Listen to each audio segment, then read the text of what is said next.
When's the last time you had a scone? Let's make some strawberry scones at home.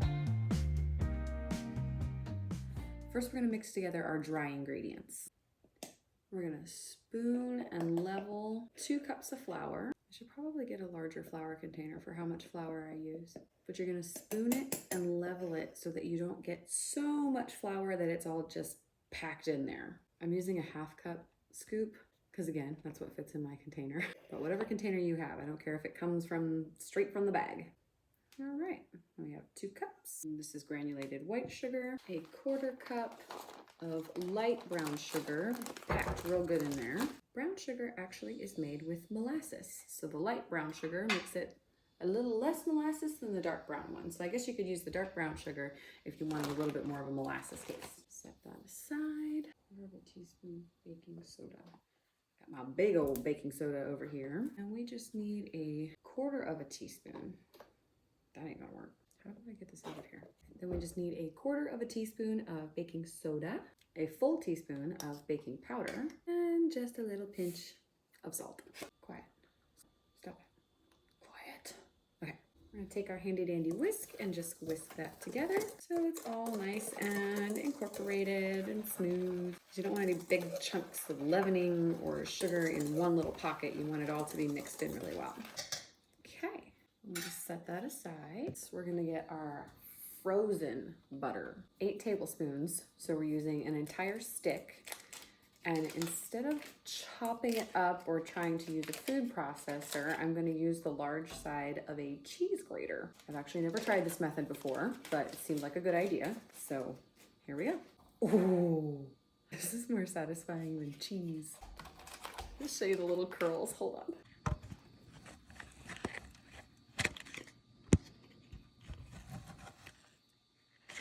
The reason we freeze the butter is because you want it to be as cold as possible. And even now that we're chopping it up into tiny little curls, the air around it is getting to it faster.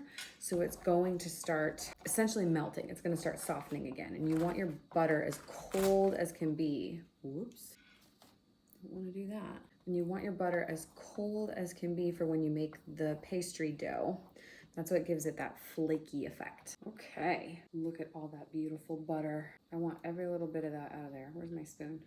Come here, you. Scrape all that out. No butter left behind. I did not realize when I became an adult how much butter my mom used to put on like our bagels and our toast and our cream cheese. So when I had big girl money and I realized, oh my gosh, I have to like pay for my own butter and cream cheese. Yeah, I barely put any on my toast. I basically had just dry toast and bagels because I was like, I ain't spending that much money on toast. Okay, then we're gonna add our butter right to the bowl of all of our dry ingredients. Not the most pleasant sound. That is too much butter that I left on there, so I'm gonna scrape that off with my handy dandy dough scraper. This is this little pink one that I got from Dollar Tree.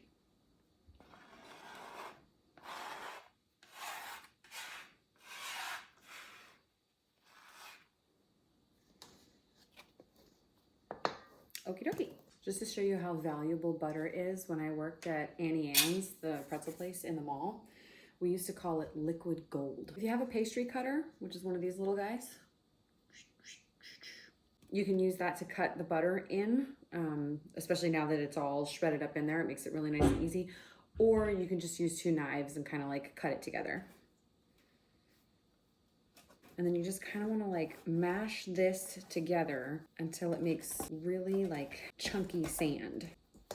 Because you still want your chunks of butter in there. Now I want to go to the beach. I never had a strawberry scone while I was there, but for some reason this kind of sand just reminded me of when we used to go to a place called Pine Island in North Carolina when I was growing up. And that was like our family tradition with a couple other families. And we'd rent out this giant beach house before Airbnb was a thing. And we'd all like sit on a private beach and we'd all go play. And yeah, I feel like North Carolina with a strawberry scone would be absolutely splendid right now. These scones are taking me places.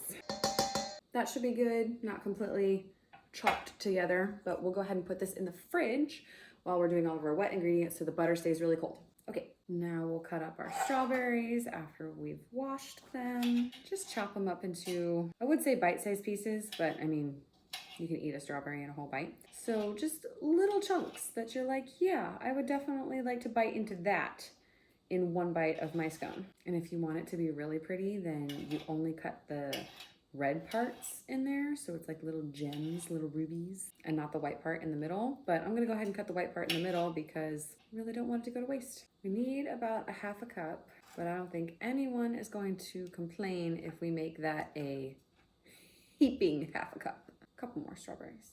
Almost. I don't know why, but there's something so magical about cutting things by hand. Like with just a teeny tiny little knife. Maybe it's just me. I don't know. Okay, now we're going to add this back to our dough. Yep, we're gonna add our heaping half a cup of strawberries into our dough, our nice cold dough. I'm gonna go back to the spoon and just mix that up real good. Okie dokie. And we're gonna pop this back in the fridge. In another bowl, we're gonna combine half cup of this honey vanilla Greek yogurt. That's about right. Bloop. Scrape all that goodness out of there. A teaspoon of vanilla, a quarter of a teaspoon of almond extract, if I can get it open. You gotta know that something's really strong when you only have to use a quarter of a teaspoon of it, because that's like 3 drops. A quarter of a teaspoon. I love the smell of that. And 1 egg. And we'll just whisk that together as well. It is whisked. Voila. Okay, then we're gonna get our dry ingredients out of the fridge and we're gonna mix in the wet ingredients, but you don't wanna mix it too much, just until it starts to all stick together. All right, let's do wet into dry. I'm gonna start out with a spoon and then switch to my hands to kind of knead it together a little bit better.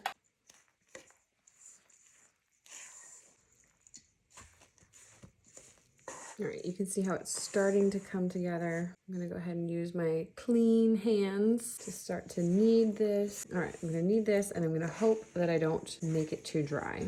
You know, it's funny just to tell a little side story, but I've noticed that there's a difference between hope and expecting. When you hope something will happen, it's kind of out of your control. But when you expect something to happen, then you're able to take steps towards making it exactly how you want it to happen. And understanding that if you knead it too much, your dough is going to be dry. Like you can look it up and learn little lessons like that. If you just hope, you're like, yeah, I'm just going to, it'd be like sticking it in a blender. I feel like we kind of do that a lot of times in life where we just hope something will happen, hope for the best. And yes, it's good to be hopeful, but I think we should expect certain things and then take actions to making those things happen. We're going to take our dough ball, our nice, moist, and not too mixed dough ball, and we're going to want to shape that into a circle.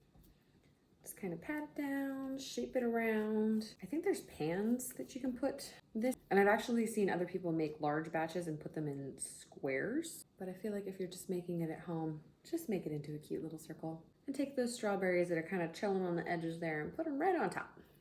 Let's make them look pretty. This is the key to having pretty pastries. As you take your things like your strawberries and your chocolate chips and you place them where you want them. They don't just magically come out like that, I'm sorry to tell you. Then you're gonna take a nice sharp knife and you're gonna cut it either into 6 or 8 little triangles. Ooh, you would be deliberate with that cut right there. Yeah, look at that. Then we're going to put those onto our parchment lined baking sheet that has magically appeared over here. It's like little strawberry pizza. Just to kind of summarize that little point that I was trying to make about hope versus expectation. So often I had hopes that people would live up to my expectations, but I never actually told them what my expectations were, nor did I define them for myself.